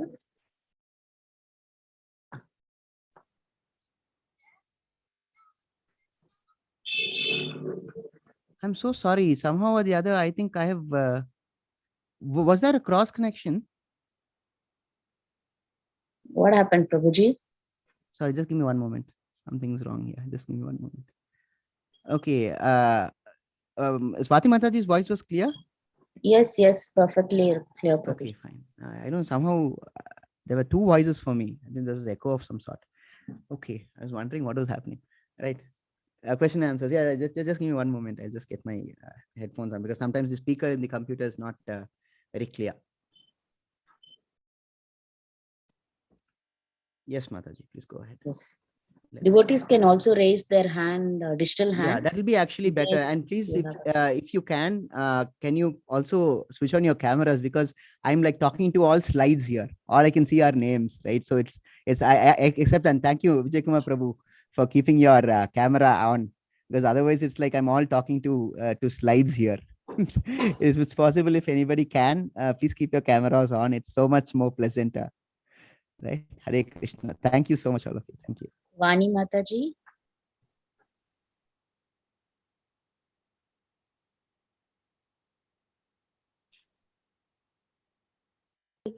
Nishkama karma and Shat karma. I have a question Sorry, regarding. Hare Krishna Mataji. I think I missed the first part. You were muted, I think. Can you just repeat? Sorry. For the- My question is regarding Nishkama karma and Shat karma. Yes. So Nishkama karma, I don't know, my understanding is that, does it mean that doing without or Attachment? without attachment to fruits. Yes, Is that? that's right. What about And you dedicate, Shatkarma? and What and about and you dedicate that work to Lord. Anything which is not Nishkama Karma Yoga is Sakama Karma Yoga. Shakama Karma? Okay. Yeah. Shakama. Okay. Okay. I got it.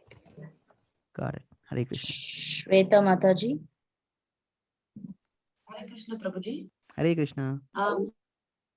I have two questions. The first one is in the beginning you mentioned about Okay. Ekadashi. I must have. I'm I sorry. I'm mean, sorry to this will interrupt. I'm sorry to be- interrupt. Just hold on one second. Sorry to interrupt. I must have introduced this concept before class. I was anxious to get the class started.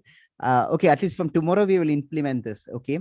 From tomorrow, question and answer session would be where, because we are dealing with high philosophy, right? So I would like it, but that if you, before asking question, if you could state one thing that you learned in class before you start asking your question, that we will implement tomorrow. From tomorrow, I ought to have done it today, but then I forgot, right? So from next time, from tomorrow, questions are to be preceded by one point that you learned in class, a short point. I mean, there's so many messages that the Gita has, right? So one of the advantage of this is that we all revise when we are asking questions. When we have this session, we also revise what we learned in class, and we also check up each other if we have understood the philosophy correctly. Okay, so that we will implement it from tomorrow. I just forgot to mention it. So from tomorrow, please start with a message that you learned in class on that day, right?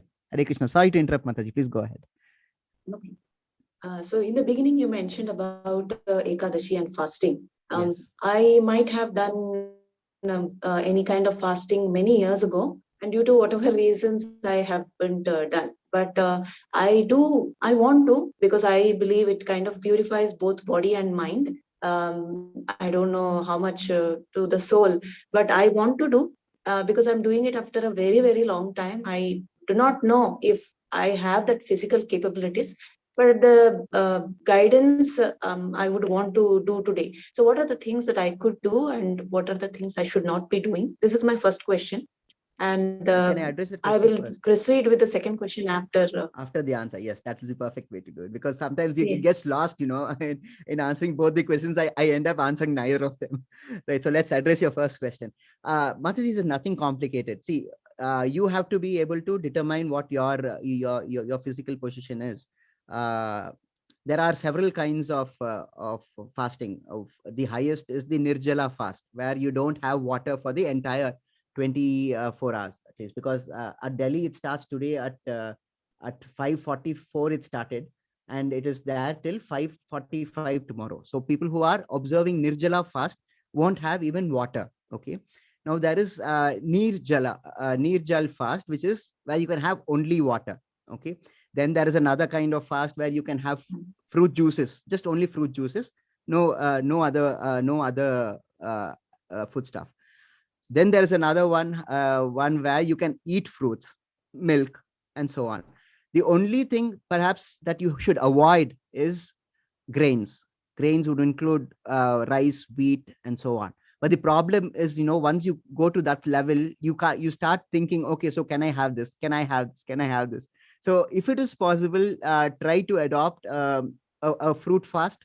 It's also beneficial to the body, and also gets rid of all the toxins. So physically, spiritually, it's all a win-win situation. So you will have to determine about how much you would be able to do it. But the minimum that is required is to refrain from eating grains on that one day. So anything else is okay, but on one day, for example, sabudana khichdi is fine, is perfectly fine. I mean, there is a book in ISKCON. They give you like 1,000 recipes for Ekadasi fast, and believe me, they're delicious recipes. You can have I mean, there's so many things in the book. I mean, my spouse was really amazed when I got her the book. I was like, oh my God, there's so much that can be done with a small number of ingredients. You should get that book. It's available on Amazon. It's also available in any of the temple, in any ISKCON temple, right? So it's called the 1,000 recipes for Ekadasi fast or something similar to that nature. You just ask the bookkeeper there. He should be able to get you that. So that has a lot of recipes about what you can have during this Ekadasi period. That should resolve a lot of questions about can I have this, can I have that. That should cover your first question, Mataji. What's your second question? Yes, thank you. Yesterday I did go attend the questionnaire, the quiz. The There quiz, was one yes. question that I got wrong. So I could not somehow connect to the question itself. I could not understand the question. The question is like this: the absolute truth is realized in three phases of understanding. These three divine aspects can be explained by the example of the. Mataji, I'm sorry. I'm having a problem. I'm having a drop in connection. I think I'm not able to hear you clearly. Or just give me one Prabhuji, moment. can I No, take just up give me this one moment. question? No, just give me one moment. I didn't hear the question at all. 1 second. Let me just get back to wired ones. Sometimes these Bluetooth headphones act up, you see. Yeah, there's one announcement for all devotees. The fully, quiz link that was stuck with shared wires yesterday, everywhere. Just hold uh, on 1 second. earlier, the Let me first join you quiz again. link that was shared was wrongly posted. There was a second link that was shared later in the afternoon. Please attempt that quiz for this batch.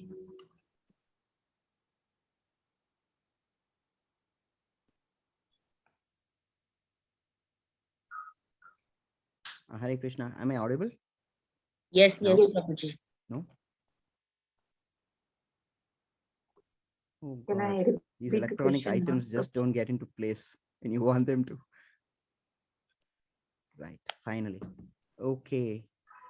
Okay, great. It says now my audio device is not, speaker is not properly connected. Check my audio devices. Okay, my mic is fine. My speaker isn't working. Just give me 1 moment. Let me just sort this out, please. Just give me 1 moment. Am I audible? Can anyone confirm? But with a physical reaction. Okay, I'm audible. But then I'm not able to hear. Can anybody say something? Mataji, Purnima Mataji, can you please say something? Yes, Prabhuji, can you Okay. hear me now? Yes, Mataji. I can hear you from the speaker, but I'm not able to hear you in the headphone. But anyway, I think I'll have to make do with the speaker only today. So please excuse me if I'm not able to hear you properly. I might have to ask you to repeat a couple of times. So please bear with me. Go on. What was the second question? I think Punya Mataji has addressed it. Yes, Prabhuji. Actually, last batch quiz was posted in the group Yes, in the that was some morning. confusion there. Yeah. Yeah, there was a slight confusion with the link that was shared. Right. So there was another link that was shared in the afternoon post lunch. Okay. So we request all devotees to attempt that link and not the first link of chapter 2. I hope you're finding the questions comfortable. Right? They are easy. My question is the quiz that I attended, which was obviously the second link, which was the right link, which was asked to attend. So I haven't got the wrong link. I have not responded to the wrong link. The question is, I mean, this answer is something that I got wrong. So I wanted to understand. The absolute truth is realized in three phases of understanding. These three divine aspects can be explained by the example of the. What are the options? From the yesterday's options, I don't know, because these were the response I got and I could copy down the question. I missed out to copy down the options that were available. So Purnima Mataji, you're able to decipher? I'll just see. Okay. We'll get back to you, Sweta Mataji. Hare Krishna. You can take up Hare Vani Krishna. Krishna Mataji's question. She has a hand raised. Okay, fine then. Ajay Nayak Prabhu.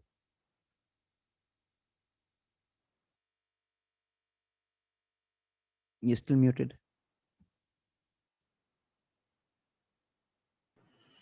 Hare Krishna. Thank you, Hare Krishna. So a couple of questions that always have been there at the back of my mind. First one was, why is garlic not sattvic? So, when we say foods, everything is created by the same Prabhu, then why is this discrimination among foods? Okay. I really haven't thought about it like that at all. Nice question. I really haven't thought about why it is garlic is tamasic in nature. It is tamasic in nature, that I know, but then I don't know why it is tamasic in nature. Purnima Mataji, any help? Okay, So, I'll do one thing, yes, Prabhu. yes, Prabhuji. I'll find out. I'll ask senior devotees and I'll get back to you. I know What's the mushrooms question, are Prabhuji? tamasic because they are considered to be some sort of a fungus, right?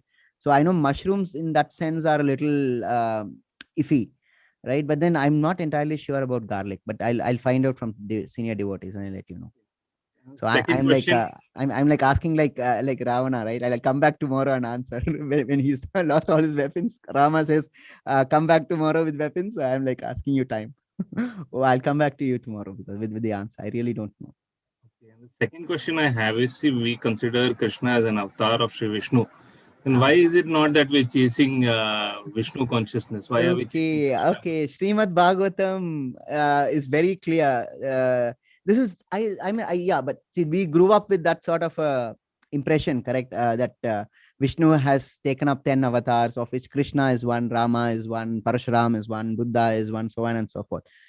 That is a misconception, believe me. Srimad Bhagavatam, as I was mentioning in the first class itself, that it's not Vishnu who has taken avatars. It is actually the entirely different situation. There are Srimad Bhagavatam puts it entirely in a different way. There are 6 categories of avatars. Okay, that there is Yuga avatars where Rama is one. I'll have to explain that, but I'm not able to immediately recall the 6 categories of avatars. But it's not correct to say that Vishnu comes in the form of an avatar as Krishna. So it's not that. Please dispel that entire notion is incorrect. That Vishnu is the one who takes the avatars. That's entirely not there. It's no. It doesn't have any support from the scriptures. In fact, we will be examining around the 13th chapter this Goloka, something called the Goloka chart. Right now, this Goloka chart puts everything into perspective because it's taken out directly from the Srimad Bhagavatam. Okay, that will put things into perspective. Right now, I'm not immediately able to recall and I'll tell you, but I'll perhaps do it tomorrow itself. I'll tell you what the 6 avatars are, the 6 categories of avatars are, and their respective components. Who all have been born as avatars. There are avatars which are partly divine, partly Krishna, partly human. I mean, it's a long list, right? Nearly about 24, 32, I think there are. So I'll let you know tomorrow. Clear details are escaping me, but this so much I can tell you that this conception of Vishnu having taken avatars as Krishna, and therefore it is that we should be chasing Vishnu instead of Krishna. It does not stand to scrutiny. Okay, so for both your questions, I'll have to get back to you tomorrow, right? Hare Krishna. I have my notes here. It's there in my notes. Okay, but anyway, let me just go through. In the meantime, we can take another question. And since you asked, what have we learned from today? What I felt is, lust is such a simple thing to describe.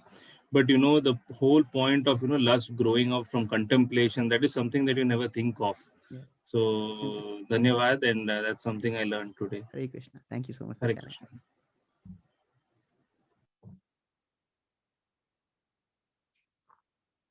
You can take another question in the meantime.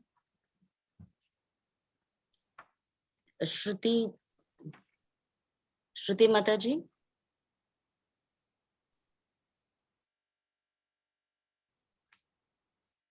Morning, Prabhuji. Hare Krishna. Hare Krishna. Okay, first of all, we are still not able to remove the Britishers from our blood, isn't it? What is it? We are still not able to remove this British element from our outlook. It's always hot in India, isn't it? I mean, if you're in Britain, it's a good morning if it's sunny. Oh. And we have a wonderful tradition, right? We always take the Lord's name, isn't it? Yeah. I mean, practically, I know it's difficult, but then in such a setting, isn't it better always to say Hare Krishna? It's so much lovelier to say that, right? I will make sure I'll work on I'm that. not finding fault. I'm just suggesting a better way. Yeah. Hare Krishna. So, please go ahead. Hare Krishna. So, first of all, a disclaimer, as I'm a beginner, I have lots of questions. So please accept apologies beforehand. I am also a beginner, Mother. We are all beginners. Okay. It's just that I've started a little ahead of you. That is all. Okay. So my first question is, as Krishna talked about, doing our dharma is crucial. So how does a layman like me understand what is my dharma? Like, as we have so many external factors influencing our decision making, how do we understand? Like, am I just like, my dharma is to be a good daughter, or a good sister. So how do? All of them. We all wear different hats in different places, right? Yes. You're a student. Yeah, I'm a student. So I mean, when you are donning the hat of a student, your dharma is to study well, learn properly. And if you're donning the hat of a daughter, you have to be a obedient daughter, right? You have to be affectionate to your parents, obedient, so on and so forth, respectful and all that.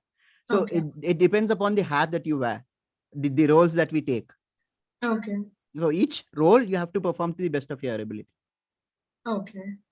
My second question is, how is karma identified as good or bad? Like a good karma, like for one, it would be good, but the other one, it may not be good. Correct. So Very how good. do Good we, question. how do It's a wonderful question, because as I was explaining in class, the intrinsic nature of dharma is of karma is difficult to identify, and that is why it is not given that elevated place that bhakti yoga is given. You see, we may think when we do something that it is for the good, that we are doing a good deed, but in fact, for various reasons which may not be perceived by our mental faculties, it may actually be a sinful act. And therefore it is that Krishna says, when you are not aware clearly about the consequence of your act, whether you are going to get a good karma or a bad karma out of it, you dedicate whatever you do to me. I will take care of the reactions that emanate from that action that you take. Okay. Okay. And like you asked us to tell us one thing which you learned from yes, the class. please. So I have written down. So one. You've taken notes, is it? Yeah. See, you performed your dharma already. You're a good student. You've taken notes. Excellent. Go on. What is the takeaway for you today? So takeaway for me is one who retains the sense of action and your mind still dwells to you is a pretender. So the whole concept which we have been learning is like fake it till you make it is not actually a good thing. Yeah, it's not actually a good thing. The problem is you all these motivational speakers on YouTube, right? They are all they propel people towards the rajasic nature, because results is what eventually determines. That's the problem with Kali Yuga, right? Everything depends upon results, and if you don't produce results, you have problems. But then they fail to understand that when you do something for the Lord, you will do it to the best of your ability automatically, isn't it? So the motivational speakers push the people more towards the rajasic nature than giving them this knowledge, that this message of the Gita, that do whatever you do, but do it in the name of the Lord. The moment you start doing it for the Lord, then there is no second opinion. I mean, you cannot even think of not doing a good job of it, right? Yeah. Right? So this concept of fake it till you make it and all is all this neo a logic approach that they have these days, which has no basis at all. If you examine it closely, it doesn't stand to scrutiny at all. It's that's totally the thing, Prabhuji. Like we haven't, like I have just started learning about Gita, and I'm just like understanding now, like all this fake it to the make it, and the whole concept of self-love is just like contradicting. Like yesterday, what you told me about the self-love, I've been thinking about like my whole life is a lie now. Okay. See, the problem is this: for some reason or the other, we haven't been acquainted with principles which has been so intrinsic a few generations ago. I mean, possibly, I mean, influences from beyond the borders, all right, but then somehow we have managed to let go of things which have been guiding us for centuries together, right? Yeah. This is wisdom which transgresses time, and which is beyond time, right? I mean, this has been that this next chapter tomorrow you would see Bhagavad Gita was spoken to Arjuna 5,500 years before, but then it was spoken to Vivaswan 1 million, no, more than that. Okay, 1.20 million years ago, at least. So somehow or the other, we have lost the way, right? And way to get back is to teach the younger generation these messages when they are young in school. But then you have problems when the moment you say Bhagavad Gita, you say Krishna, Arjuna, the school is so disinclined to to let the messages be taught. There seems to be this misconception about the Constitution also. I'll just take this quickly to explain. The Constitution, people think that there is a bar in the Constitution to teach in schools about religious texts. It's not all the schools which are barred. It's only schools which get funds from the state, because the Constitution says that India is supposed to be a secular country. Schools which get funds from the state government or the central government for that matter, they are not supposed to take sides of a religion. They are not barred from teaching religion. They can teach Christianity, they can teach Hinduism, they can teach Islam. It's not that there's a bar. Then this understanding, somehow or the other, it's like that 10 avatars of Vishnu, right? Somehow we have managed to get this understanding that the Constitution bars teaching of religious scripts. It's not the Constitution which bars. It's something that we have to actively work to dispel and reintroduce these concepts into the society. ISKCON Mangalore is doing a wonderful job. They have a Sunday school for children, and they have new batches also for children from age 6 to 12 and from 13 to 18. They have separate batches. So their exposure to Bhagavad Gita is not so philosophically rich, but then how much can a 6-year-old understand, right? So slightly you modify, you temper down the messages so that they are able to understand. You explain soul to them in a different way. Like you put it like a car. You travel in a car, and then the person who gets down is the soul. I mean, there are different ways of explaining it to kids. In fact, you can explain Bhagavad Gita without bringing in Arjuna and Krishna itself. But then this feel wouldn't be there, isn't it? Unless you have Krishna explain the concepts, this feel wouldn't be there. Thank you, Mataji. Thank you. Hare Krishna. Nice question. Hare Krishna.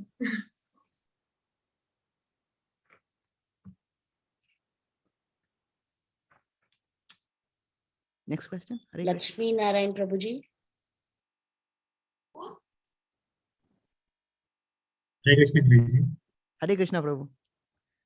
Yeah, actually, the doubt is relating to, is there a relation between the destiny and karma, and what is the Bhagavad Gita has to say about destiny? Is there anything? A relationship between karma and Destiny. Fate. destiny. Yes. Oh, destiny. Okay. Destiny is a Western concept, isn't it? You take any Indian text, any Vedic literature, it all deals with karma only. Destiny is something which is determined already, isn't it? It is my destiny to reach. It means it's already determined. But then our philosophy, our spiritual texts say that what you get is what you do, right? It's because of your karma that you get something. So destiny is not which is predetermined. It's on what you do, right? So they're not. I mean, in my understanding, at least, they're not related. It's a Western concept which is being imported into India, like a lot of other things. Okay. And coming to what I learned for today is Yes. work done as a sacrifice to God is what I learned. Every time when I do some task, I used to think as I am doing some favor to someone, but from now on I'll implement this as giving a sacrifice to God. Correct. Excellent. When you have that sort of an attitude, right? When you think you're going to do it for someone, there is disappointment just around the corner. Have you experienced this? Something they would do which you may not like. That never happens when you do it for the Lord. Lord never disappoints, isn't it? Just try. I mean, these things you have to put into practice. Please, I'm just my request, just put this into practice. You will really find the difference. You'll really find the difference. Things which were not happening before would happen. All positively, of course. Where it's really unbelievable. Just try it. Please do try it. The results automatically follow. I mean, results which is just not even being conceived, you would be able to procure. It's truly divine. That experience is something that you should experience. I have experienced, thanks to the message of the Gita. So I really, that is one of the reasons behind this class, because see, for me, I need to spend time to prepare for a class, right? And I easily spend quite a bit of time in preparing for each class. And why is that I do it? Because I really want you to try this out. Please try it out. But before you eat food, please offer it to Krishna. Before you do anything, just offer it to Krishna. It truly works. Initially what we used to do is we always do something for a result. If I do this, I'll get that. Right now, give up this, "Hey, I'll get that," and just you do it for Krishna. This and that, no, it will automatically follow. So just try doing that. It will work. Thank you. Hare Krishna. Shruti Mataji.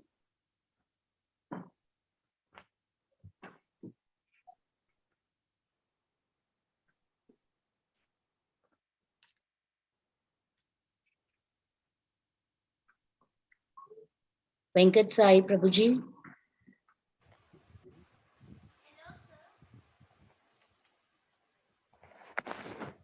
Hello, sir. Can you hear me? Hare Krishna. I can hear you. Sir, sir, I didn't understand the three modes of material nature. Okay, you did not understand the three modes of material nature because I have not explained it fully, actually, because there is a separate chapter. And when we come to that chapter, we will explain it, but I will give you an introduction for it right now. Your name is Venkat, is it? No, sir, I'm Akshaya. Akshaya. Okay, Akshaya, how old are you? Sir, 12 years. Wonderful. Are you able to appreciate the philosophy that is explained? Because we have a separate class, separate batch for 12 years, for 12-year-olds, which is simpler. We don't go into too much philosophy there, but I mean, if you're comfortable here, you're most welcome. No doubt about that. But Yes, I was sir, asking I'm you, just as a comfortable. matter of interest. Yes, sir. You're comfortable here? Excellent. Yes, sir. Very good. Okay, so it means then I've been explaining well. I take it as a credit then. Okay, okay. So your question was about an introduction to the material modes of nature. Akshay, there are three material modes of nature. Okay, three elements constituting the material mode of nature. Now, nature, which is Prakriti, it's not nature as we generally understand. When we say nature, no, we say about trees, rivers, hills. That is what we generally understand when we say about nature. But when we come to the Bhagavad Gita, what nature means, Prakriti, that is the Prakriti that is dealt with in Bhagavad Gita is slightly different. It is the nature of a person, how a person acts, right? So when Akshaya is feeling lazy, right? You do feel lazy sometimes, right? Sometimes it's difficult to wake up in the morning. Sometimes it's difficult to listen to your mom, and you don't want to do a certain work that she's given you, some errand that she wants you to run. You don't want to do it then and there. When you feel lazy or lethargic, then you are in the mode of laziness. Okay, so as I was mentioning, there are three modes, right, of nature. First mode is this mode of laziness. Okay, this mode of laziness is called the tamasic mode. Okay, that is a mode which is characterized by lethargy. Okay, the person doesn't want to do any work at all. They just want to lie around in bed, sleep all the time. Okay, now that is a person who is tamasic in nature. Okay, now the second one is a person who is rajasic. Now, who's a rajasic person? A rajasic person is one who does all his acts correctly, and he's very hardworking usually.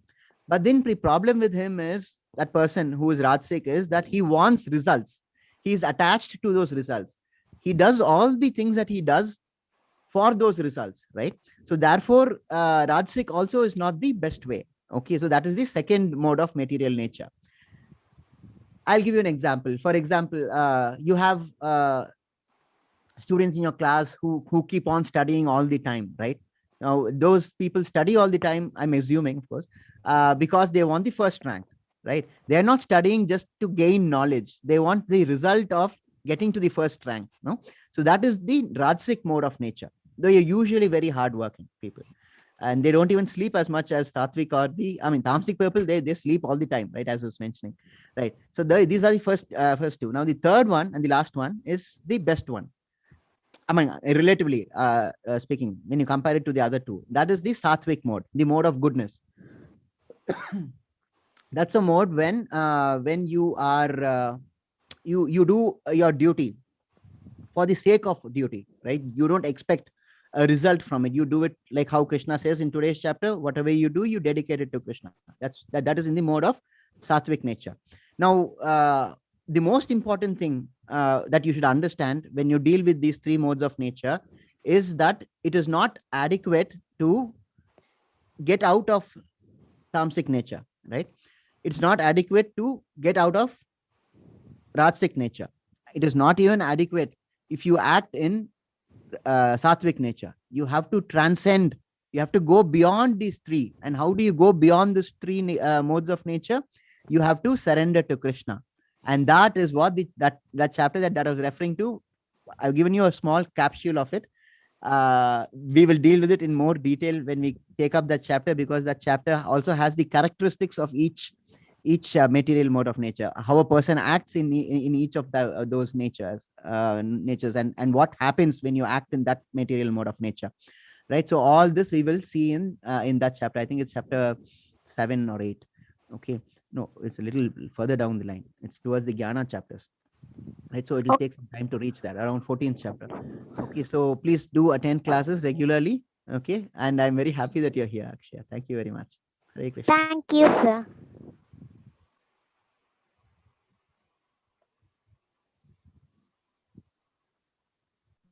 Next question, Mataji.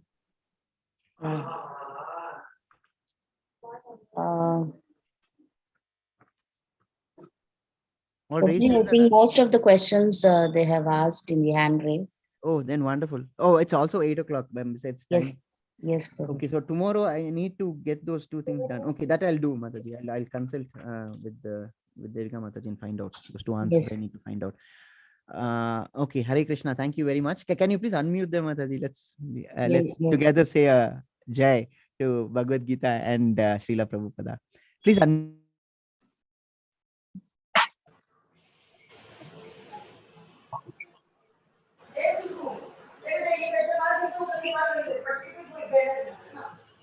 Sorry. Oh, am I muted?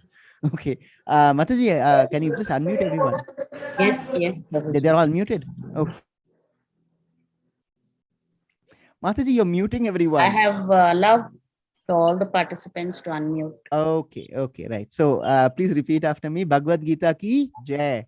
Bhagavad Gita ki jai. Srila Bhagavad Prabhupada Gita ki ki jai. jai. Hare Krishna. Hare See you all tomorrow. Hare Tomorrow is a very Krishna. important chapter, as I mentioned after the end of class. So please do attend. There are a lot of things to learn tomorrow. Okay, Hare Krishna. Nice to see you all again. Hare See you tomorrow. Krishna. Thank you.